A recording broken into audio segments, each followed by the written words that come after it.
আসসালামু আলাইকুম। অ্যাকাউন্টিং সুপ্রিমেসির পক্ষ থেকে আমি মোহাম্মদ শাফায়েত হোসেন আপনাদের সাথে আছি। আজকে আমাদের ক্লাস হিসাব বিজ্ঞান দ্বিতীয় পর্যায়ের প্রথম অধ্যায়, সেটা হচ্ছে কি অব্যবসায়ী প্রতিষ্ঠানের হিসাব।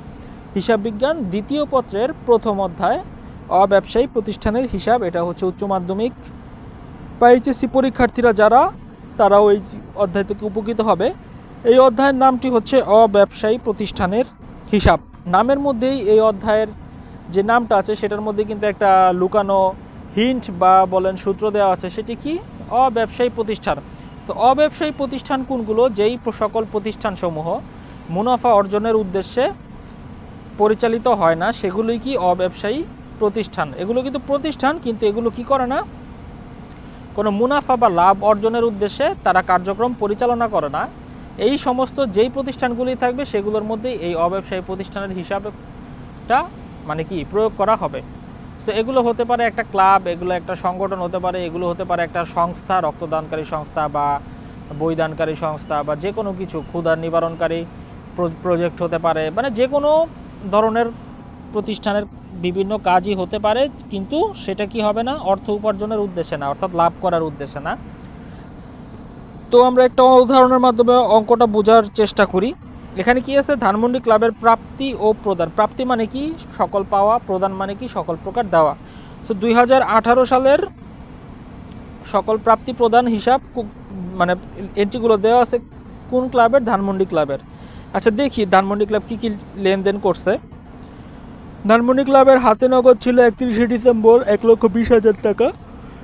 চাঁদা আয় মানে প্রাপ্তি, ক্লাবের চাঁদা 2017 সালে ছিল এত 7,500, 18 সালে 37,500, 19 সালে হয়েছে 15,000 টাকা। তো সর্বমোট টাকা হচ্ছে 60,000 টাকা। আচ্ছা, ক্রীড়া হতে মুনাফা, খেলা আয়োজন করে লাভ করছে 15,000 টাকা। প্রাপ্ত সুদ 3,000 টাকা, ধানমন্ডি ক্লাব সুদ পাইছে 3,000 টাকা। কল্যাণ তহবিলে পাইছে আরও 15,000 টাকা।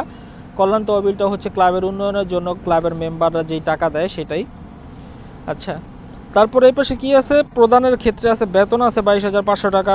মণিহারি সম্পত্তি কিনছে বা মণিহারি 1500 টাকার একটা ছোট চলতি সম্পত্তি আছে, যেটা টাকা দিয়ে কিনছে। টেলিফোন বিল 16,500 টাকা। এই যে 10% বিনিয়োগ, মানে এই বিনিয়োগটা ধানমন্ডি ক্লাব অন্য কোথাও করছে, 45,000 টাকা বিনিয়োগ করছে 10% সুদে। আবার সুদের ডেট দেওয়া আছে যে 1/3/2018, অর্থাৎ জানুয়ারি, ফেব্রুয়ারি, মার্চ, 3 নম্বর মাস হচ্ছে মার্চ। তো মার্চ মাসে ধানমন্ডি ক্লাব বিনিয়োগ করছিল 10% সুদে। তো 45,000 টাকা 10% সুদ কত হয় হিসাব করে নেবেন। পাশাপাশি সুদটা 4500 টাকাই হবে না, কারণ হচ্ছে কি 12 মাসের সুদ হচ্ছে 4500 টাকা। আমাকে হিসাব করতে হবে মার্চ মাস থেকে ধরে বছরের শেষ, মানে 10 মাস পর্যন্ত। তারপরে খেলাধুলার খরচে ব্যয় আছে 7,500, আসবাবপত্র কিনছে 7,500 টাকার। হাতে নগদ কত? 1,12,500 টাকা কি খরচ হয়ে গেছে হাতে নগদে আর কি। আচ্ছা, এখন আসি এই পাশে অন্যান্য তথ্য বা সমন্বয়ে, যেগুলো কি ক্লাবের সদস্য সংখ্যা 100 জন আছে, প্রতিজন 450 টাকা করে দিলে এক মাসে কত টাকা হয়, এক বছরে কত টাকা হয় হিসাব করতে পারেন। তবে আমাদের জন্য এই অঙ্কটা একটু সহজ করে দিছে। যেমন কি চাঁদা হিসাব 2018 সালে 37,500 টাকা তারা উল্লেখ করেই দিছে। এই যে 2018 সালের 31শে ডিসেম্বর, আমরা 2018 সালে হিসাব করতেছি, তো 2018 সালের চাঁদা ছিল 37,500 টাকা। এটা কি করছে? তারা উল্লেখ করে দিছে। এই যে এখানে উল্লেখ করে দিচ্ছে 37,500 টাকা, আমাদের ঝামেলা কমে গেল। তারপরে কি আছে? 9,000 টাকা বকেয়া ছিল। কত চাঁদা ছিল? 2017 সালে 9,000 টাকা বকেয়া চাঁদা ছিল।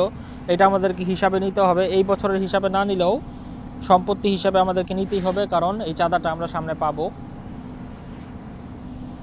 প্রারম্ভিক মণিহারি 1,500 টাকা এবং ব্যয়বর্ধিত মণিহারি হচ্ছে 750 টাকা। আচ্ছা, মণিহারি বছরের শুরুতে হচ্ছে 1,500 টাকা। আবার এই যে এইখানে যে মণিহারি আছে এটা হচ্ছে বছরের শেষে কত? 1,500 টাকা। তার মানে 3,000 টাকার মণিহারি ছোটো ছোটো সম্পত্তি আছে, ওই বছরে কিনছে আর কি। ঠিক আছে, কিন্তু এর মধ্যে খরচ করছে হইতেছে মাত্র 750 টাকার মণিহারি। তো তার মণিহারির জন্য ব্যালেন্স ছিল 1,500 3,000 টাকা, আর এর মধ্যে ওই 2018 সালে খরচ করছে হইতেছে মাত্র 750 টাকা। তাহলে বাকি 2,250 টাকা তার মণিহারির ব্যালেন্স হিসেবে থেকে যাবে। তারপর এখানে কি আছে? ডিসেম্বর মাসের টেলিফোন বিল বকেয়া হচ্ছে কত? ডিসেম্বর মাসের টেলিফোন বিল বকেয়া আছে তাহলে এখানে আমরা একটা জিনিস খেয়াল করি, এখানে যে টেলিফোন বিলটা আছে যে 16,500 টাকা, যেহেতু এটা ডিসেম্বর মাসের ছাড়া, তার মানে এখানে 11 মাসের বিল দেওয়া আছে, ঠিক আছে। আরও কি করতে হবে, আরও 1 মাসের বিল যোগ করে নিতে হবে। এই 16,500 টাকা 11 দিয়ে ভাগ করব, ভাগ করার পরে ওই আরও 1 ভাগ যোগ করে নিব আর কি, তাহলেই হয়ে যাবে। খেলাধুলা খরচের মধ্যে বিগত বছরের খরচ যেহেতু অন্তর্ভুক্ত আছে, খেলাধুলার মধ্যে বিগত বছরের খরচ অন্তর্ভুক্ত আছে, আমরা এটা রাখবো না, বিগত বছরের টাকা মাইনাস করে দিব, সমস্যা নাই। দালানের মূল্য 31শে ডিসেম্বর তারিখে ছিল 30,000 টাকা, কিন্তু বর্তমান মূল্য হচ্ছে কত, 2,70,000 টাকা। তো যেহেতু বর্তমান মূল্য 2,70,000 টাকা, দালানের মূল্য ছিল 3 লাখ টাকা, তার মানে মাঝখানের যে 30,000 টাকা, এই 30,000 টাকা কী হয়েছে, অবচয় হিসেবে খরচ হয়ে গেছে। কি হয়েছে, অবচয় হিসেবে খরচ হয়েছে। নাহলে তো দালান কোঠার মূল্য কমার কথা না, তাই না? এটা তো কমন সেন্স। আমরা তো ওই যে দৃশ্যমান অদৃশ্যমান সম্পত্তির হিসাব রক্ষণ যখন করছি তখন দেখছি যে একটা স্থায়ী সম্পত্তির মূল্য কিভাবে কমতে থাকে, শুধুমাত্র অবচয়ের কারণেই এগুলো কমতে পারে। তাহলে আমরা একটা প্রারম্ভিক ধারণা পেয়ে গেলাম যে কি কি প্রাপ্তি, কি কি প্রদান হয়েছে। এখন আমরা আসি অঙ্কে কি চাইছে, কি কি চাইতে পারে। প্রথমে বলছে কি প্রারম্ভিক চলতি সম্পদের পরিমাণ নির্ণয় করো। আচ্ছা ঠিক আছে, করি। হাতে নগদ 1,20,000 টাকা, এটা একটা চলতি সম্পদ, ওকে ফাইন, এটা আমাদের ওই যে প্রাপ্তি প্রদানেই আছে। চাঁদা অনাদায়ী 7,500 ছিল, কত দেখো এই যে এই পাশে, চাঁদা অনাদায়ী কত, বিগত ওই যে 2017 সালে 9,000 টাকা ছিল কি বকেয়া। সো 9,000 টাকা বকেয়া ছিল, এই যে 9,000 টাকা টোটাল হিসাব করে মিলাই দিছে কীভাবে, 7,500 হইতেছে 2017 সালের 7,500, কিন্তু 2017 সালে অরিজিনালি ছিল কত, 9,000 টাকা। সো 9,000 টাকা যদি এখানে থাকে, আমাদের 2017 সালে লেখা হয়েছে কত, 7,500 টাকা, তাহলে 1500 টাকার একটা গরমিল আছে না, এই সেই গরমিলটা মিলাইছে। যে চাঁদা অনুযায়ী আসলে 2017 সালের অনাদায়ী ছিল 9,000 টাকা ঠিকই, এইখানে লিখছে 7,500, আরও 1500 টাকা কি বকেয়া আছে, এটা এখানে বুঝাই দিছে, ঠিক আছে। তারপরে কি আছে, প্রারম্ভিক মণিহারি। প্রারম্ভিক মণিহারি একটা চলতি সম্পত্তি, প্রারম্ভিক মণিহারি দেওয়াই আছে, এই যে প্রারম্ভিক মণিহারি সমন্বয়ে 1500 টাকা লিখলাম, তাহলে চলতি সম্পদ বেরোলো 1,30,500 টাকা। আচ্ছা এখন আসি আমরা খ নাম্বারে। খতে কি করতে বলছে দেখি, যে আয় ব্যয় বিবরণী তৈরি করো। ক্ষয় কি করতে বলছে, আয় আর ব্যয় বিবরণী তৈরি করতে বলছে। তো দেখি আমাদের আয় কি কি হয়েছে। 2018 সালের 31শে ডিসেম্বর সমাপ্ত বছরের আয়ে চাঁদা ছিল কত, 37,500 টাকা। যদি এই চাঁদার টাকাটা এইখানে না লেখা থাকতো, 2018 সালে 37,500 টাকা যদি না লেখা থাকতো, তাহলে আমাদের এই যে এই কাজটা করে নিতে হইতো। এই যে প্রতিজন মেম্বার 100 জন আছে, কত 450 করে দিলে কত হয়, কিন্তু আমাদের কাজটা সহজ করে দিছে, তারা ডাইরেক্ট লিখে যে চাঁদা 37,500 টাকা, আর অনাদায়ী বা বকেয়া চাঁদা ছিল কত, এই যে 7,500 টাকা, ঠিক আছে। এই যে 2017 সালের টাকাটা কি অনাদায়ী বা বকেয়া ছিল। এখন আমরা আয় নির্ণয় করব। আয় নির্ণয় করার ক্ষেত্রে কি আছে দেখব আমরা, যে কি প্রথমে দেখব কি কি আছে। চাঁদা আয়, চাঁদা আয়ের এখানে লেখা আছে কত, 37,500 টাকা 2018 সালে, সরি 2000 কত 18 সালের টাকা লিখছে 37,500 টাকা, কিন্তু অরিজিনালি 2018 সালের আয় কত হয়, 100 জন সদস্য 450 করে চাঁদা দিলে প্রায় 45,000 টাকা হয়। সো 37,500 চাঁদা লেখা আছে, তার মানে আরও 7,500 টাকা কি বকেয়া আছে, এই হচ্ছে 45,000 টাকা, ঠিক আছে, বুঝাতে পারলাম। এই হচ্ছে 45,000 টাকা চাঁদা আয়। তারপরে আর কি কি আছে, ক্রীড়া হতে মুনাফা। ক্রীড়া হতে মুনাফা আছে 15,000 টাকা। তারপরে সুদ আয়, এই সুদ আয়টা ওই যে বলছিলাম বিনিয়োগের সাথে কাজ করে নিতে হবে। তো 10% বিনিয়োগে হয় হচ্ছে 4,500 টাকা 12 মাসের জন্য। তো 10 মাসের জন্য হয় কত, এই যে লিখে দিচ্ছে 10 মাসের জন্য কত, এর মধ্যে 10 মাসের জন্য হবে 3750 টাকা আসলে। তার মধ্যে প্রাপ্ত সুদ পাইছিল হচ্ছে 3,000 টাকা, তাহলে 750 টাকা আরও লিখে নেয়, এই যে লিখলাম যোগ অনাদায়ী সুদ। এই হচ্ছে আয় 63,750 টাকা। এখন আসি বাদ দিব কি ব্যয়গুলো। ব্যয়ের ক্ষেত্রে বাদ দিব প্রথমে কি বেতন খরচ ছিল 22,500 টাকা। মণিহারির ব্যালেন্সটা যোগ করব। বছরের শুরুতে ছিল 1500, সরি বছরের শেষে ছিল 1500, বছরের শুরুতে ছিল আরও 1500, যেটা আমরা সমন্বয় থেকে পাইছি 3,000 টাকা মণিহারির ব্যালেন্স। মানে মণিহারি আমি কিনছিলাম, কিন্তু যার মধ্যে যত মণিহারি কিনছি এর মধ্যে 750 টাকা শুধুমাত্র খরচ করছি, এই যে এখানে দেখাই দিছি, তাহলে 2250 টাকা আমার কি সমাপনী মণিহারির একটা ব্যালেন্স থাকবে, ঠিক আছে। এটা কিন্তু ইনডিরেক্ট, মানে কাজ করা, বুঝে নিতে হবে।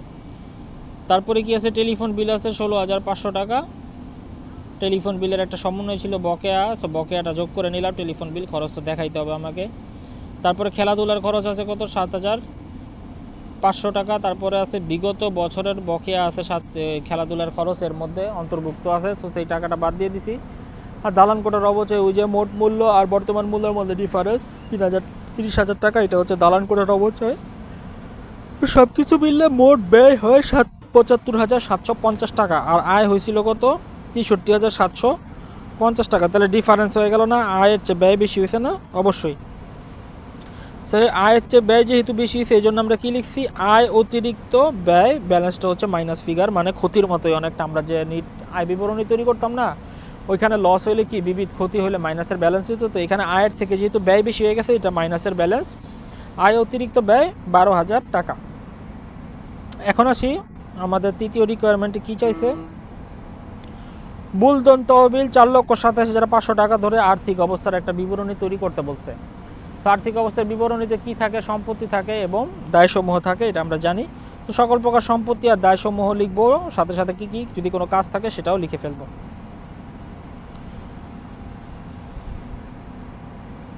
সম্পত্তি সমূহের মধ্যে কি আছে, হাতে নগদ 1,12,500 টাকা। সেটা আমরা কোথা থেকে পাইছি, এই যে দেখো,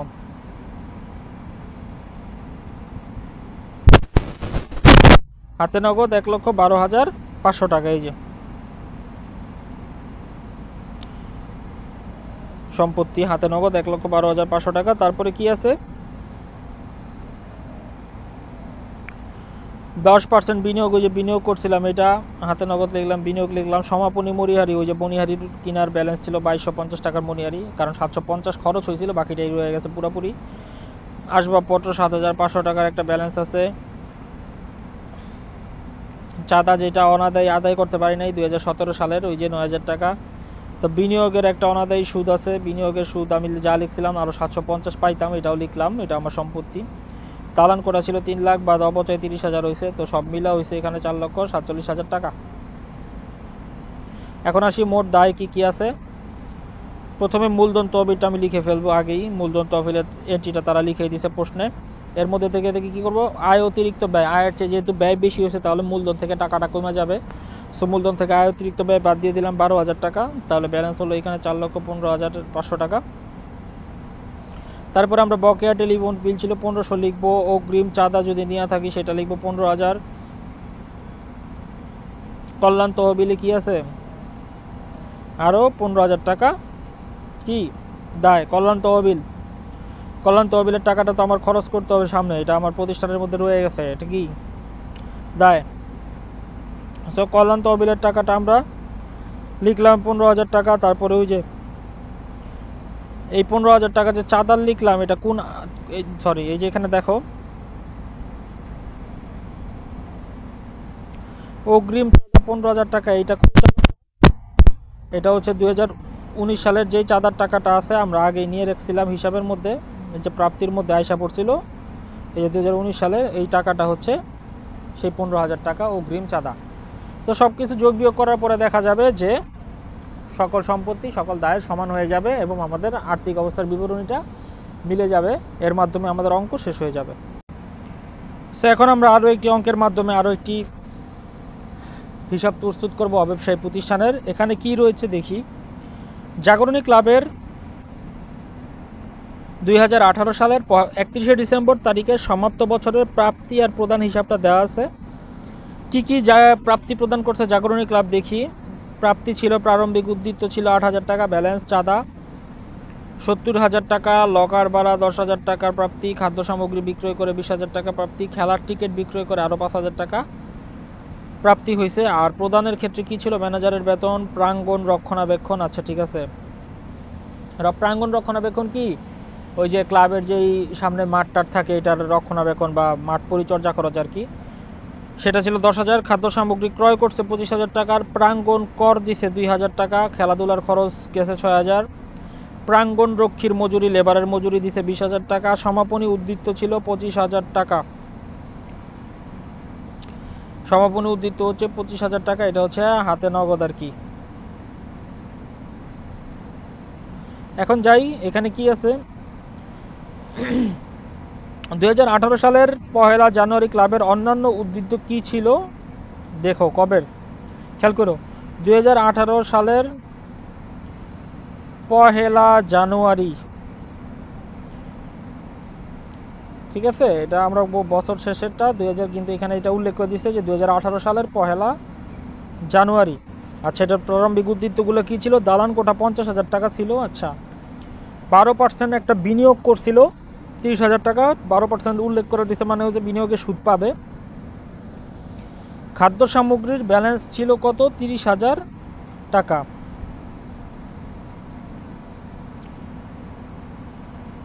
অনাদায়ী চাঁদা ছিল 600 টাকা। ক্রীড়ার তহবিলে কত ছিল? 12,000 টাকা। আচ্ছা, এগুলো কি ছিল? আর অন্যান্য তথ্যের মধ্যে কি আছে? ক্লাবের সদস্য সংখ্যা হচ্ছে 650 জন, প্রত্যেকে বার্ষিক 100 টাকা করে চাঁদা প্রদান করে।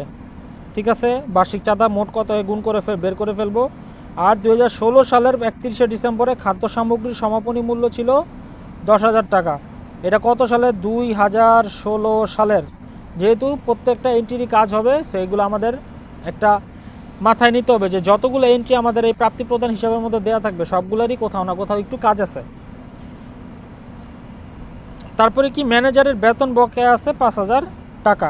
এখন খাদ্য সামগ্রীর আমরা 3টা এন্ট্রি পাইছি। এখানে একটা এই খাদ্য সামগ্রী বিক্রয় আছে, খাদ্য সামগ্রীর ক্রয়ের এইখানে একটা আছে, খাদ্য সামগ্রী 2018 সালের প্রারম্ভিকে একটা আছে, ঠিক আছে। আবার 2016 সালের 31শে ডিসেম্বরে খাদ্য সামগ্রীর সমাপনী মূল্য আছে। তো খাদ্য সামগ্রী আমাদের একটা বিশাল ব্যাস সৃষ্টি করছে, তাই না? সেই জন্য আমাদের প্রশ্ন প্রথমেই কী করতে বলছে? খাদ্য সামগ্রীর হিসাব প্রস্তুত করতে বলছে। ঠিক আছে, আমরা খাদ্য সামগ্রীর হিসাব চলে যাই। আমরা 2018 সালের খাদ্য সামগ্রিক হিসাব করব। যদি 2018 সালের আগে কোনো খাদ্য সামগ্রীর হিসাবের টাকা বকেয়া থাকে সেটা আমরা হিসাবে যোগ করে নিব, আর যদি অগ্রিম দেওয়া থাকে সেটা হিসাব থেকে বাদ দিয়ে দিব। এই হচ্ছে ঝামেলা। সো 2018 সালে খাদ্য সামগ্রী বিক্রয় করছিল কত? 20,000 টাকা।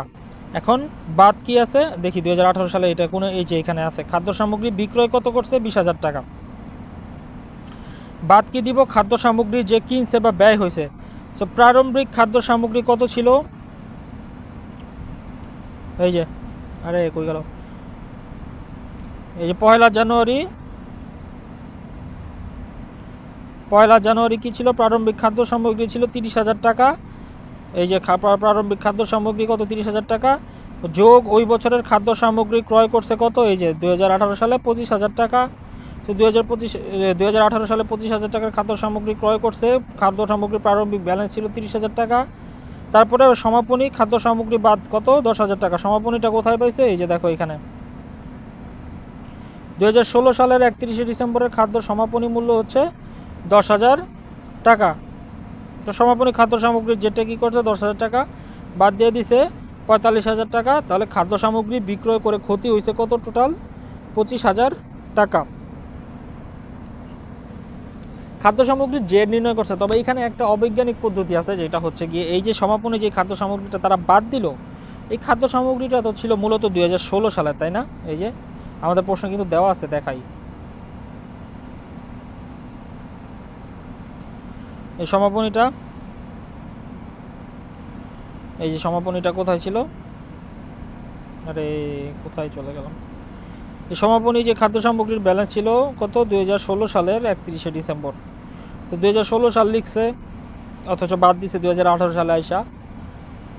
আমার মনে হয় হয়তো 2016 সালের জায়গায় 2018 সাল হওয়ার কথা ছিল, তারা ভুল করে 16 সাল লিখছে, কিন্তু অঙ্কের মধ্যে ঠিকই তারা কাজ করছে। যাই হোক, তো খাদ্য সামগ্রী ক্রয় বিক্রয় করে দেখা গেল ক্ষতি হয়েছে ওই বছর 25,000 টাকা। এখন আর কি করতে বলছে? প্রারম্ভিক মূলধন তহবিল নির্ণয় করো। ওই ক্লাবের প্রারম্ভিক মূলধন কত? তো প্রারম্ভিক মূলধন নির্ণয় করতে গেলে প্রারম্ভিক সম্পদ থেকে প্রারম্ভিক দায়গুলো বাদ দিতে হয়, তাহলেই প্রারম্ভিক মূলধন নির্ণয় করা যায়। এটা আমরা কোথায় শিখছি? একতরফা দাখিলা পদ্ধতিতে শিখছি। তো প্রারম্ভিক সম্পদের মধ্যে কি ছিল? নগদ তহবিল ছিল প্রারম্ভিক সম্পদের মধ্যে। প্রারম্ভিক নগদ ছিল 8,000, দালান কোঠা ছিল 50,000, 12% বিনিয়োগ করছিল 30,000 টাকা, প্রারম্ভিক খাদ্য সামগ্রী ছিল 30,000 টাকা, অনাদায়ী চাঁদা বকেয়া, মানে চাঁদা বকেয়া ছিল আরও কত? 600 টাকা। ঠিক আছে। চাঁদার টাকাটা কোথায় পাইছে দেখো,